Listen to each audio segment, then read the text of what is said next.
Halo teman-teman, jumpa lagi dengan saya Awan Jiu. Kali ini saya akan bercerita atau mendongeng karena dongeng merupakan warisan budaya leluhur dan juga kearifan lokal suku Dayak Bahu Busang, serta merupakan objek pemajuan kebudayaan Indonesia di dalam kategori tradisi lisan.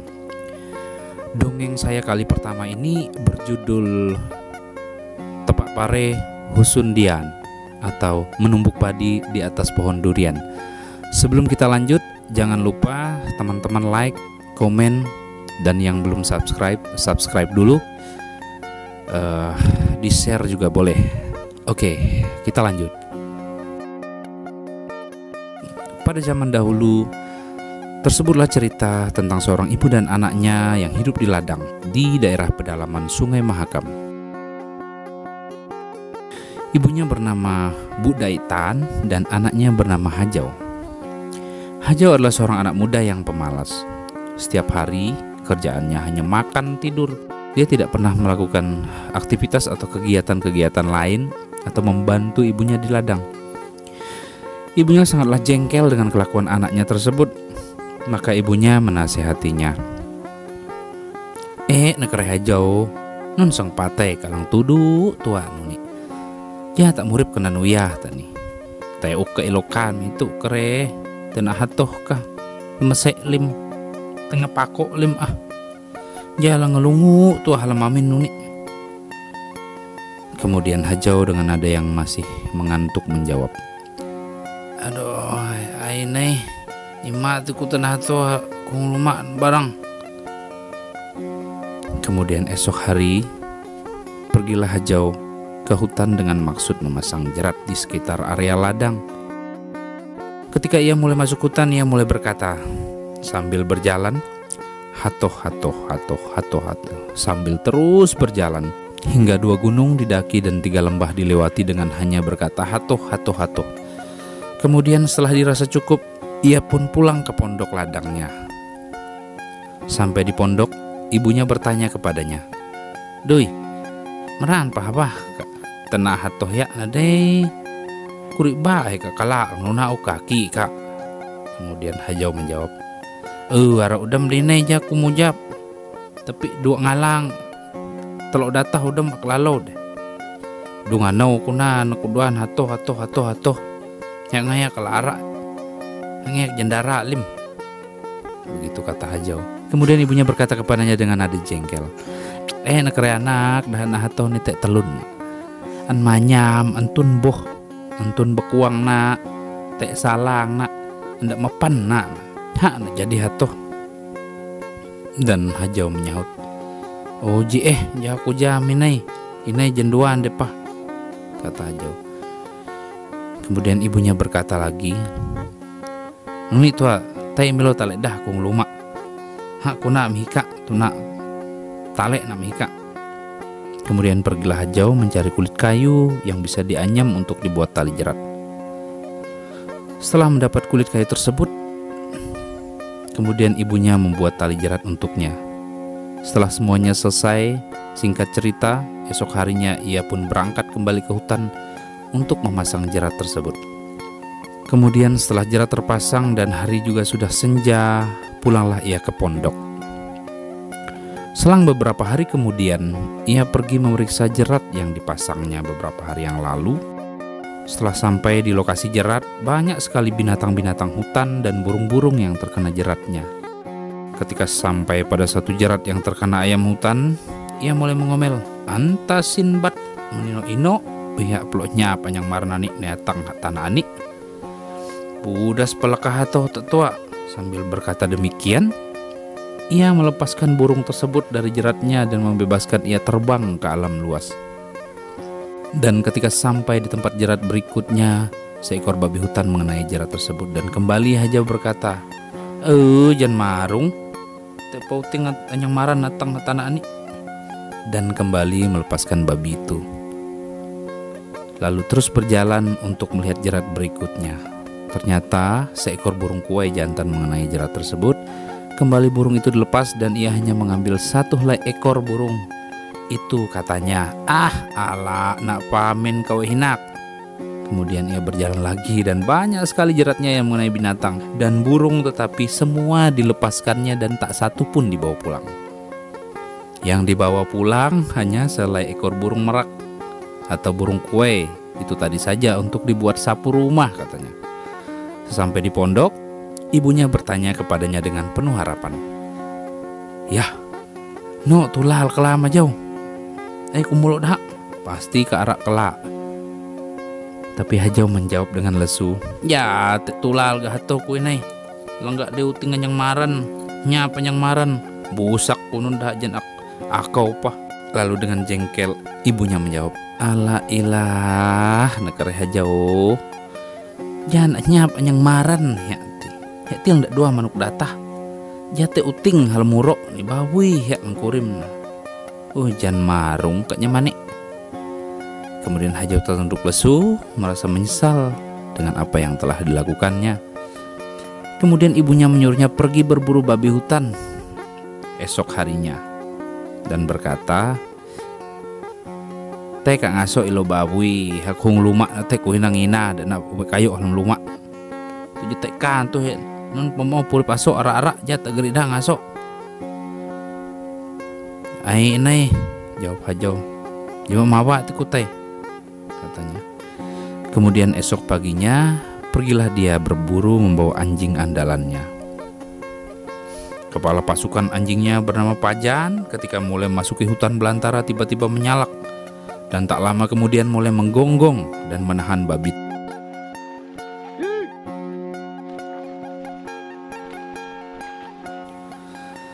Hajau pun berlari mendatangi tempat anjing menahan babi itu. Sesampai di sana, ia melihat babi itu hampir tidak bisa bergerak dan merintih kesakitan karena sudah dikerumuni dan digigit oleh anjing-anjing tersebut. Ia kembali mengira bahwa itu adalah uting atau babi ternak milik Anyang Maran dan mengambil kayu kemudian memukul dan mengusir semua anjing-anjingnya. Kemudian pulang dengan lesu ke pondok. Kembali ibunya terheran dan bertanya melihat Hajau yang terhuyung-huyung dan lemas, dan bertanya, "Nun pengayam nakula. Loh kaku ngering tuh ngasok aku lumak nadai. No bawa ya tim geri uli." Dan Hajau menjawab dengan kecewa, "Jangan bawi ini utingan yang maran deh ya. Wah aku pejari dah soana utinganan akau teh. Berung tuh dah kasok pajan anak nukul hijang geri dah butuh utingan yang maran." Dengan raut kesal ibunya berkata, "Alayah kare Hajau. Jana utingnya. Uting dalam dete. Wak lahan murok ti bawi kia jana dap. Oh jan jatuh kunani balui kenam nih," kata ibunya. Singkat cerita, esok hari Hajau berkata, "Kusang temsek dan ini." Lalu ibunya menjawab, "Ai tenah." Dan selang beberapa waktu setelah mempersiapkan peralatan pancing dan umpan dan lain sebagainya, maka Hajau pun berangkat. Ia menuju ke hilir kampung memakai perahu. Sesampainya di daerah air yang tenang di hilir, ia mengikat perahunya pada dahan kayu yang ada di pinggir sungai dan mulai memasang umpan pancingnya. Ketika umpan itu dilemparkan ke dalam sungai, hanya selang beberapa menit langsung disambar oleh ikan besar, dan Hajau pun mulai menarik pancingnya dan terjadilah tarik-menarik antara ikan dan Hajau. Namun akhirnya Hajau berhasil mengangkat ikan tersebut dan memasukkannya ke dalam perahu. Hanya dalam beberapa menit ia telah berhasil mendapat ikan besar yang kurang lebih beratnya 20 kg. Tetapi karena ikan tersebut membuat ribut dalam perahu sehingga umpan pancingnya tidak mau dimakan lagi oleh ikan lain, maka Hajau menjadi jengkel dan berkata, "Ini kauli pala hinak hal putih. Mah ya leho ika mau kapahawan aku masih jago tekalak masik nih," sambil melepaskan ikan tersebut ke dalam sungai. Setelah ikan itu dilempar, ia pun mulai mancing lagi, tetapi tak satupun ikan yang mau memakan umpan pancingnya lagi. Akhirnya lama-kelamaan ia semakin bosan dan risih karena dikerumuni oleh ribuan agas Maka ia membuka tali perahunya dan mengayuh sampan lagi untuk mencari tempat yang baru. Di tempat yang baru tersebut, ia mendapat banyak sekali ikan dan besar-besar pula. Tapi tak satu pun ikan itu diikat atau dimasukkan ke dalam perahunya. Semuanya dilepaskan seperti apa yang dilakukan dengan ikan maser sebelumnya yang didapat itu. Karena sudah lelah, ia pun pulang mengayuh sampannya menuju tambatan perahu di ladang mereka. Sesampai di pondok, ia bertanya kepada ibunya, "Inai, ausak na loho kadeh." Namun ibunya bingung dengan pertanyaan dan balik bertanya kepada Hajau, "Loho nun Hajau?" Kemudian Hajau menjawab, "Dete masik jalabat tabla ji batung lawang 4 batung jang nauli dai. Jang nauli halapau him mak loho dah nemu. Kunauli tiket tinggal kuman. Sang nak nun kada tina nak ujau kah nyagah kah marah lo. Nun pengen ada jetek na tengika po inai." Maka dengan dahi yang berkerut ibunya berkata, "Nekere Hajau. Jangan harin kadeh ngatuk macam neuli nonan. Jangan marung, jangan balui. Jangan balui hadui." Sambil memegang kepalanya, ibunya berkata demikian kepada Hajau dengan nada yang sangat kecewa. Dan pada malam itu Hajau dan ibunya hanya makan nasi dengan pucuk singkong ditambah sambal terasi sedikit lah. Khayalan makan ikan besar tak bisa terwujud akibat kebodohan yang dilakukan oleh Hajau. Singkat cerita, esok harinya pagi-pagi sebelum berangkat ke area ladang untuk bekerja di ladang merumput, karena padi-padi mereka sudah mulai tumbuh ya. Kemudian ibu Hajau berpesan kepada Hajau, berkata seperti ini, "Men mawa nih Mekah nih kak. Kahpah laan pare tulang halam kalbung demo. Anpian tenang nak, takutnya paru kelim tisim laan kiak. Nah, hak dau hak ujung dianti tepak nih kak. Nemu tepak jate bahatuk tuh lebih tilaan." Kemudian Hajau menjawab, "Ai inai." Setelah itu berangkatlah ibunya ke ladang. Selang beberapa jam kemudian, ketika matahari sudah mulai panas, lalu Hajau mulai menjemur padi di atas tikar yang dibuat dari daun kajang di depan pondok. Setelah selesai menaruh padi di atas tikar kajang tersebut, maka ia naik ke pondok dan berbaring. Lalu Hajau tertidur. Selama ia tertidur, ayam-ayam pun mulai mengerumuni padi yang dijemurnya dan makan dengan sepuas mereka. Anjing peliharaan mereka pun bermain di atas padi yang dijemur tersebut sehingga berhamburan ke tanah. Setelah terbangun, ia kaget dan langsung turun dari pondok melihat padi yang dijemurnya. Ia terbelalak melihat padi yang dijemur tersebut habis berhamburan ke tanah, dan yang tersisa hanya sedikit saja di atas tikar kajang itu. Ia mulai mengumpulkan sisa padi yang ada dan memasukkannya ke dalam karung. Dan tepat pada saat itu matahari tegak lurus dengan pohon durian yang berada di dekat pondok mereka. Ya kira-kira pukul 13 atau jam 1 siang lah. Maka Hajau pun teringat pesan ibunya yang berhubungan dengan pohon durian. Tetapi ia tidak menyimak pesan ibunya dengan jelas. Ia mengira ibunya menyuruhnya menumbuk padi di atas pohon durian. Maka ia mulai membawa lesung dan memanjat pohon durian itu dan menaruh lesung di atas dahan yang bercabang di atas pohon itu. Kemudian turun lagi dan mengambil peralatan lainnya.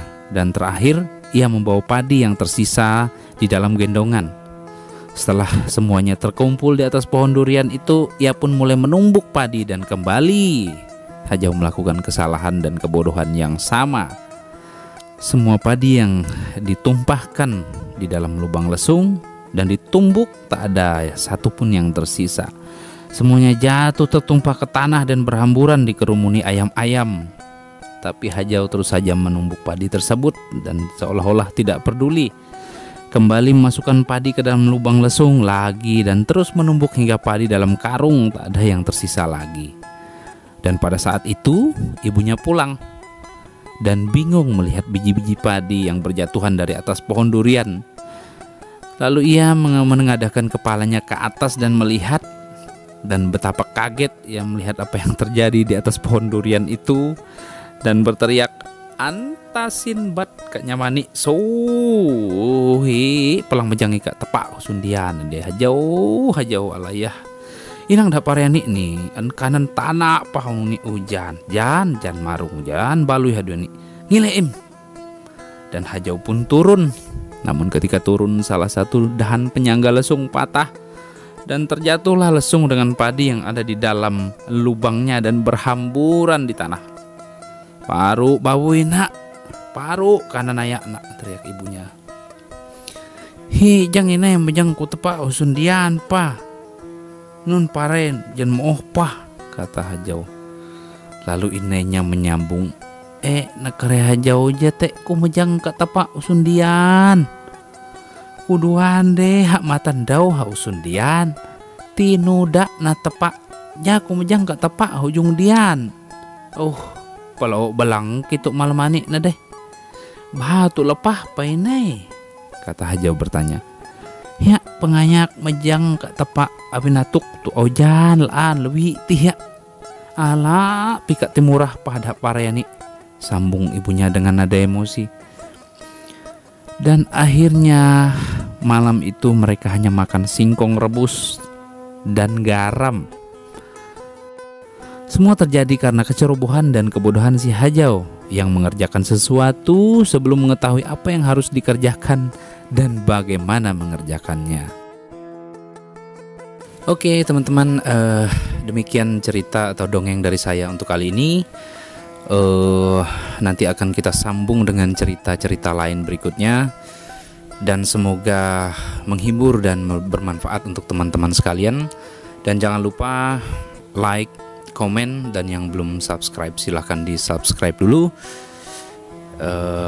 Sampai jumpa di kesempatan berikutnya. Terima kasih.